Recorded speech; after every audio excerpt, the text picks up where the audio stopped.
Channel को subscribe करके bell icon को जरूर दबाएं और राजीव जी के इन विचारों को अपने मित्रों में अवश्य शेयर करें। अभी एक सवाल मुझे पूछा गया, हम जब विवाह करते हैं ना, तो विवाह करते समय कुछ मिलान किया जाता है, नाड़ी का मिलान करते हैं, गोत्र का मिलान करते हैं। आप जानते क्यों करते हैं? नहीं मालूम? कोई लोग तो कहते हैं कि ये बुआबाजी है, कुछ लोग ऐसा कहते हैं कि नाड़ी का मिलान करना, गोत्र का मिलान करना ये बकवास है, इसका कोई फर्क नहीं पड़ता। लेकिन इसका फर्क बहुत गहरा है, ये साइंटिफिक बात है। बात ऐसी है कि हम जब गोत्र और नाड़ी का मिलान करते हैं तो इस बात को ध्यान करते हैं कि डीएनए एक ही ना हो, ऐसे स्त्री पुरुष की शादी ना हो। एक ही डीएनए ग्रुप वालों की शादियां अगर हो गई तो जिंदगी भर संतान का त्रास रहेगा। एक ही डीएनए ग्रुप में डीएनए के ग्रुप हैं और वो ग्रुप अगर एक ही जैसे हैं, नजदीक का बहुत अंतर नहीं है, उनमें आपस में शादियां हुई तो एक तो संतान होगी नहीं, हो भी गई तो मतिमंद होगी, विकलांग होगी, कमजोर होगी, बुद्धि से बिल्कुल कमजोर होगी, शरीर से कमजोर होगी और संतान जीवित नहीं रहेगी, ज्यादा दिन जल्दी मरेगी। अगर एक ही ब्लड ग्रुप के नजदीक वालों की शादियां हो गई तो जब हम नाड़ी और गोत्र देखते हैं तो उसका इसी बात का ध्यान रखते हैं। एक ही नाड़ी और एक ही गोत्र में शादी इसलिए नहीं करते हैं ताकि डीएनए एक ना हो। डीएनए एक होने के चांसेस तभी हैं जब नाड़ी एक हो और गोत्र एक हो तो 100% ब्लड ग्रुप एक हो जाता है, इसलिए यह ध्यान रखा जाता है। तो हमारे बुजुर्गों ने एक परंपरा बनाई, विवाह करने के पहले नाड़ी का मिलान करना, गोत्र का मिलान करना। वो परंपरा बहुत साइंटिफिक है। अगर उसका ध्यान रख के आप शादियां करते हैं तो आपकी संतान अच्छी होगी, नहीं ध्यान रखा है तो बहुत तकलीफ होगी। अब आजकल हमारे देश में क्या हुआ है, प्रेम विवाह बहुत होने लगे, लव मैरिजेज होने लगे, उसमें ये कोई ध्यान रखता नहीं, ना नाड़ी का ना गोत्र का, और सब लोगों को ये त्रास है। वो आते हैं मेरे पास, ज्यादातर प्रेम विवाह वाले एक संतान नहीं हो रही है, 10-10 साल से परेशान। फिर मैं कहता हूं जरा ब्लड चेक करो, तो ब्लड चेक करते हैं तो पता चला एक ही दोनों का ब्लड ग्रुप है, तो हो ही नहीं सकती संतान, कितनी भी कोशिश करें। तब मैं उनको कहता कि आपको संतान का सुख नहीं है। तो कहते हमने क्या पाप किया था? तो मैंने कहा आपने पाप एक ही किया था, प्रेम विवाह किया था, यही पाप आपने किया। अगर नाड़ी गोत्र का ध्यान रख के करते तो ये नहीं होता। माने इसका क्या है? माने इसका सीधे से ये है कि अगर हम प्रेम विवाह भी करते हैं तो इस बात का ध्यान रखें। अगर इस बात का ध्यान आप नहीं रखते तो आपको भविष्य में बहुत तकलीफें आएंगी। तब प्रेम तो छूट जाएगा, विवाह जो है घिसटता हुआ जाएगा। ये जो प्रेम है ना, ये ज्यादा दिन टिकता विकता नहीं है, क्योंकि ये आवेग जैसा होता है, ये इम्पल्स है। एक कुछ खास तरह का हार्मोन हमारे माइंड में बनता है, उसका नाम है डोपामाइन, और डोपामाइन एक अकेला हार्मोन है जो थोड़ी देर ही टिकता है। तो प्रेम भी डोपामाइन का असर है, थोड़ी देर टिकता है, उसके बाद खत्म हो जाता है, स्त्री में भी पुरुष में भी। और जब प्रेम खत्म हो जाता है तब जीवन में असली संघर्ष शुरू होता है, असली। और वो इतना खराब संघर्ष होता है कि कोई देख नहीं सकता। थोड़े दिन पहले तक दोनों एक दूसरे के लिए मरने की तैयारी में हैं और डोपामाइन खत्म होते ही एक दूसरे को मार डालने की तैयारी होती है। ऐसी हालत हो जाती है। एक दिन पहले तक या 2 दिन पहले तक या 5-10 दिन पहले तक किसी स्त्री को उसका पुरुष और किसी पुरुष को उसकी स्त्री दुनिया का सबसे सुंदर, इससे ज्यादा सुंदर तो हो ही नहीं सकता, और 5-6 दिन के बाद ही दुनिया का सबसे कुरूप चेहरा वही है जो उसकी अपनी स्त्री है या उसका अपना पति है। ये सारा खेल डोपामाइन का है। तो प्रेम विवाह जो होते हैं ना, इनमें मैंने अक्सर देखा कि विवाह होते ही प्रेम थोड़े दिन में फना हो जाता है, खाली विवाह रह जाता है। लव चला जाता है, मैरिज रह जाती है और वो ऐसी घिसटती है जैसे एक टांग का आदमी घिसटता है। तो आप जीवन में कोई फैसला करें तो किसी आवेग में ना करें, मेरा ये कहना। एक डॉक्टर की नाते मैं आपको सलाह दूंगा कि कभी भी जब आपके मन में इंपल्स बहुत ज्यादा हो तो कोई फैसला मत करिए, क्योंकि फैसले के गलत होने की शक्यता सबसे ज्यादा है। इंपल्स बहुत है तो एक बात याद रखिए, डोपामाइन नाम का हार्मोन बहुत है और ये हार्मोन है विवेक को खत्म कर देता है। विवेक काम ही नहीं करता, विवेक काम नहीं करेगा, फैसला गलत होगा। फैसला गलत होगा, जीवन भर आप पछताएंगे कि हमने एक समय पे छोटा सा गलत फैसला किया, उसका दुष्परिणाम जीवन भर भुगतना पड़ा। तो ये आप मत करिएगा। प्रेम करिए, लेकिन विवाह करने से पहले इन बातों का ध्यान रखिए।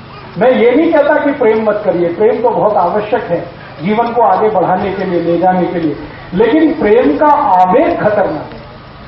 प्रेम खराब नहीं है, उसमें जो आवेग है, इंपल्स है, वो बहुत खतरनाक है। उसको ध्यान रखिए, आपकी संतान के विषय में सोचकर, देश और समाज और धर्म के विषय में सोचकर। ठीक है, अभी एक दो प्रश्न आ गए। हाँ, ब्लड ग्रुप दोनों का अलग रहे हमेशा, पति और पत्नी का, ये ध्यान रखिए। एक का पॉजिटिव हो, दूसरे का निगेटिव हो, चलेगा। जैसे किसी का बी पॉजिटिव है पति का, पत्नी का बी नेगेटिव है तो भी चलेगा, लेकिन दोनों का बी पॉजिटिव हुआ तो तकलीफ, दोनों का बी नेगेटिव हुआ तो तकलीफ। थोड़ा भी अंतर रहना चाहिए, थोड़ा भी अंतर हमेशा रहना चाहिए। जी जी हाँ, अभी हमारे देश में कुछ परिवारों में ऐसा होता है कि रिलेशन में शादियां होती हैं। ये पूरे भारत में तो नहीं है, महाराष्ट्र में है और थोड़ा सा दक्षिण में कर्नाटक में है। तो कर्नाटक और महाराष्ट्र छोड़ के तो बाकी नहीं, लेकिन हम रिलेशन में शादियां कर रहे हैं। जरूर करिए, लेकिन एक ही चीज का ध्यान रखिए, दोनों का ब्लड ग्रुप सेम ना हो। अगर सेम है तो कोशिश करिए आगे से अवॉइड करें। अब कर ली है तो अब उसमें तो कुछ नहीं, जो हो गया तो बात खत्म हुई। लेकिन आगे से आप दूसरों को जब सलाह करें तो ये ध्यान रखिए उनको कि ब्लड ग्रुप सेम ना हो तभी शादी करें, भले वो नजदीकी रिश्तेदार हो तो। और कोई प्रश्न? कि पति पत्नी दोनों वैवाहिक जीवन जब शुरू करें, अच्छी संतान होना, उसके लिए हमेशा दक्षिण की दिशा में सिर करके सोएं। ये बहुत जरूरी बात थी, मैं भूल गया। पति पत्नी जब अपना जीवन शुरू करें तो हमेशा सिर दक्षिण की दिशा में रख के सोएं, साउथ में। ये भी नियोजन का एक हिस्सा है। और कोई प्रश्न? जी, अब देखिए, एक विज्ञान की माहिती के लिए मुझे पत्र लिख के आया। हमारे शरीर में क्रोमोसोम्स होते हैं जिनको हम गुणसूत्र कहते हैं, एक्स और वाई। तो एक्स और वाई जो क्रोमोसोम्स हैं उसके बारे में एक मोटी माहिती आप सभी को है। एक्स और वाई अगर आपस में मिलेंगे तो हमेशा पुत्र होगा, लड़का होगा। एक्स और एक्स मिलेंगे तो हमेशा बेटी होगी, लड़की होगी। ये मोटी सी माहिती है। अब इसमें समरात्रि का क्या संबंध है? मैंने बोला ना, हमारी पत्नी के या स्त्री के मासिक चक्र के शुरू होने के दिन से 10वां दिन सम, 11वां दिन विषम, 12वां दिन सम, 13वां दिन विषम। तो ये सम विषम का गुणसूत्र के साथ कोई संबंध है? हाँ, संबंध है। जब सम दिन होता है तो उस दिन पुरुष का जो क्रोमोसोम्स है, स्त्री में तो 2 एक्स ही होते हैं, पुरुष में एक्स और वाई दोनों होते हैं। तो पुरुष का जो वाई क्रोमोसोम्स है वो बहुत पावरफुल होता है सम वाले दिन पर, इसलिए पुत्र होने की शक्यता सबसे ज्यादा है। और विषम वाले दिन पर एक्स क्रोमोसोम्स बहुत पावरफुल होता है पुरुष का, इसलिए बेटी या पुत्री होने की शक्यता सबसे ज्यादा।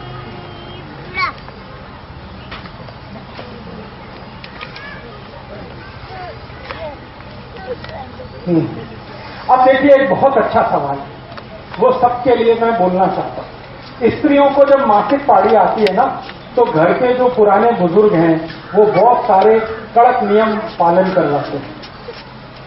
स्वयं पाक घर में नहीं जाना, स्वयं पाक नहीं करना, भोजन नहीं बनाना, ऐसे करना वैसे करना वगैरह वगैरह। इसके पीछे का साइंस क्या है? इसके पीछे कुछ खास बात नहीं है। एक ही बात है कि जब स्त्री को मासिक पाळी शुरू होती है तो उसके पूरे महीने का सबसे महत्वपूर्ण समय वो है, सबसे महत्व का समय। और मैं विज्ञान की माहिती आपको एक देना चाहता हूं कि वो समय सबसे महत्वपूर्ण तो है ही, सबसे पवित्र भी। उसमें होता क्या है कि स्त्री के शरीर का जो गर्भाशय है वो अपने को स्वच्छ कर रहा है और आने वाली संतान के लिए तैयारी कर रहा है। तो इससे ज्यादा पवित्र और अच्छा तो कुछ नहीं किसी भी स्त्री के। तो उसकी पवित्रता सबसे ज्यादा उन्हीं दिनों में होती है जब वो मासिक पाळी में होती है। और पुरुष के बारे में मैं एक जानकारी देता हूं जो गुणसूत्र के आधार पर है और साइंस के आधार पर है कि पुरुष स्वभाव से अपवित्र होता है। हाँ, इसमें आप हंसिए मत, ये सच है। पुरुष जो है स्वभाव से, चरित्र से, बाई नेचर, बाई कैरेक्टर अपवित्र होता है। इम्प्योर जिसको कहते हैं, उसमें पवित्रता ज्यादा नहीं है। इसलिए आपको हैरानी होगी, भारत में बहुत सारे ऐसे देवस्थान हैं जहां पर पुरुष को जाने की अनुमति नहीं है। वो ये कहते हैं कि आपको देवस्थान में पूजा करनी है, अपनी पत्नी को लेके आओ। मैं बहुत सारे देवस्थान में नहीं जा सकता। हाँ, मेरे साथ ये दुर्घटना हो चुकी है। केरल में, तमिलनाडु में, आंध्र में ऐसे बहुत मंदिर हैं। मैं अंदर गया गर्भगृह में पूजा, उसने रोक दिया। पहले तो रोक दिया ये वस्त्र उतारो, तो मैंने कहा ठीक है उतारता हूं। फिर धोती पहनो, धोती माने लुंगी पहनो, मैं वो भी पहन लिया। फिर उसने पूछा आपका विवाह हुआ? मैंने कहा नहीं हुआ, तो आप अंदर नहीं जा सकते। हाँ, मैं पूछा भाई क्यों नहीं जा सकता? उसने कहा आप पवित्र नहीं। हाँ, तो पहली बार मेरे जीवन में मैंने सोचना शुरू किया कि मैं पवित्र नहीं हूं। तो बाद में मैं वहां से लौट आया तो मेरे जो बहुत सीनियर गुरु हैं जिन्होंने मुझे चिकित्सा और ये सब सिखाया, क्योंकि मैं तो टेक्नोलॉजी का आदमी हूं, इंजीनियरिंग फील्ड का, लेकिन चिकित्सा मैंने सीखी। तो जिन गुरुओं ने मुझे सिखाया मैंने उनके सामने ये प्रश्न किया कि मंदिर का पूजा